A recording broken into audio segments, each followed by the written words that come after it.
Summary of Quiet by Susan Cain.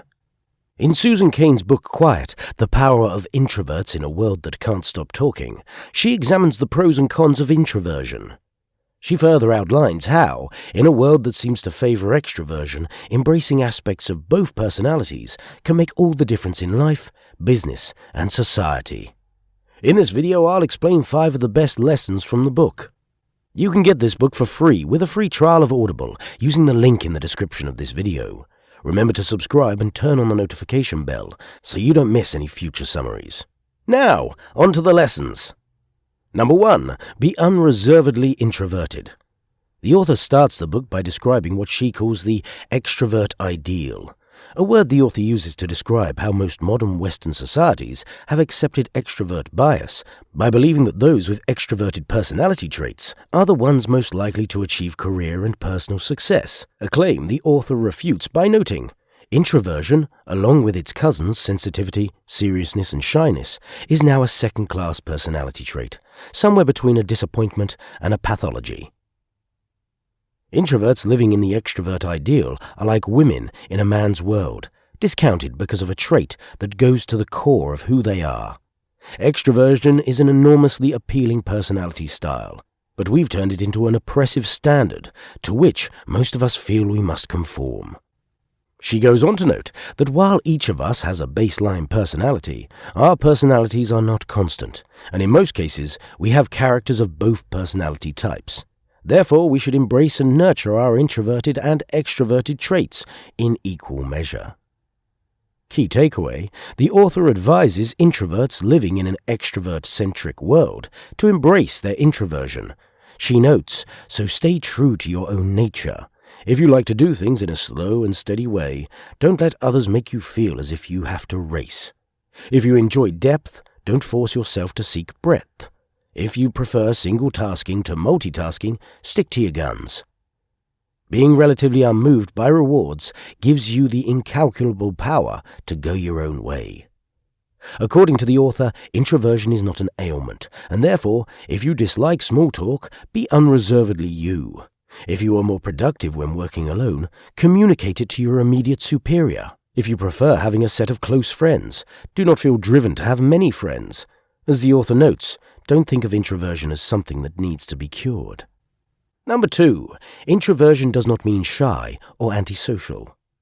In Quiet, Susan Cain makes an important distinction: the differences between introversion, shyness, and antisocial tendencies. She notes, shyness is the fear of social disapproval or humiliation, while introversion is a preference for environments that are not overstimulating. Shyness is inherently painful. Introversion is not. The author notes that while many introverts tend to be shy, shyness and antisocial tendencies are not traits universally present in all introverts. She notes that you have lots of extroverts who are shy too, and extroverts who are uncomfortable with public speaking, or who clam up at a cocktail party. Key takeaway: there's zero correlation between being the best talker and having the best ideas. Always remember that despite attached societal connotations, introversion has nothing to do with being shy or antisocial, and everything to do with how you recharge your energies. Introverts recharge their batteries by being alone. Extroverts need to recharge when they don't socialize enough. As the author advises, whoever you are, bear in mind that appearance is not reality. Some people act like extroverts, but the effort costs them energy, authenticity, and even physical health. Others seem aloof or self-contained, but their inner landscapes are rich and full of drama. So the next time you see a person with a composed face and a soft voice, remember that inside her mind she might be solving an equation, composing a sonnet, designing a hat. She might, that is, be deploying the powers of quiet. Number 3. Embrace alone time. Spend your free time the way you like, not the way you think you're supposed to. Stay home on New Year's Eve if that's what makes you happy. Skip the committee meeting. Cross the street to avoid making aimless chit-chat with random acquaintances. Read, cook, run. Write a story. Make a deal with yourself that you'll attend a set number of social events in exchange for not feeling guilty when you beg off. In Quiet, the author notes that since introverts are slower and more deliberate with their work and action and less reward sensitive, more introverts should embrace alone time and become deliberate about integrating alone time into their work and personal lives. Key takeaway. According to the author, because you are more sensitive to external stimuli, at least compared to extroverts, pepper your work and personal life with moments of solitude that allow you to engage in deliberate thinking. The trick for introverts is to honor their styles instead of allowing themselves to be swept up by prevailing norms. She further advises introverts prefer to work independently, and solitude can be a catalyst to innovation. Number 4, create an environment that helps you thrive. The secret to life is to put yourself in the right lighting. For some, it's a Broadway spotlight. For others, a lamplit desk. Use your natural powers of persistence, concentration, insight, and sensitivity to do work you love and work that matters. Solve problems, make art, think deeply, figure out what you're meant to contribute in the world, and make sure you contribute it. As an introvert, you must do what you can to create or be in an environment that helps you get into a state of flow. As Susan Cain notes, flow is an optimal state in which you feel totally engaged in an activity. In a state of flow, you're neither bored nor anxious, and you don't question your own adequacy. Hours pass without your noticing.